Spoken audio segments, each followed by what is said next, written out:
শুটকি দিয়ে কচুরলতির রেসিপি, গরম ভাতে সেই স্বাদ। চলুন রেসিপিটাও আপনাদের সঙ্গে শেয়ার করে ফেলি।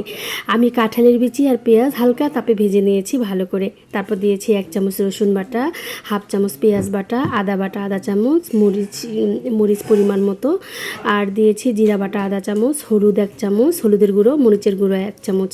ঝালটা একটু বেশি দিলে খুব ভালো হয়, তবে আমি ঝাল 1 চামচ দিয়েছি, আর বেশ কয়েকটা কাঁচা লঙ্কা দিয়েছি। এতে ঝাল হবে, খেতে খুব ভালো লাগবে। লতি চিংড়ির মধ্যে একটু ঝাল ঝাল হলে ভালো হয়, বিশেষ করে শুটকির মধ্যে। তো যাই হোক, মশলাটা কষানোর পরে আমি ধুয়ে রাখা চিংড়িগুলো দিয়ে আবার ভালো করে কষিয়ে নিচ্ছি। তারপর চিংড়িটা কষানো শেষ হয়ে গেলে আমি ধুয়ে রাখা কচুরলতিগুলো দিয়ে দিয়েছি। তারপর হালকা একটু জল দিয়ে নাড়াচাড়া করে ঢেকে দিয়েছি। ঢাকা খোলার পর আমার লতিটা রেডি। উপর থেকে শক্ত শক্ত, কিন্তু ভিতরে অনেকটা জুসি। ঠিক এরকম দেখুন, আমি একটু সেদ্ধটা টেপে দেখাচ্ছি।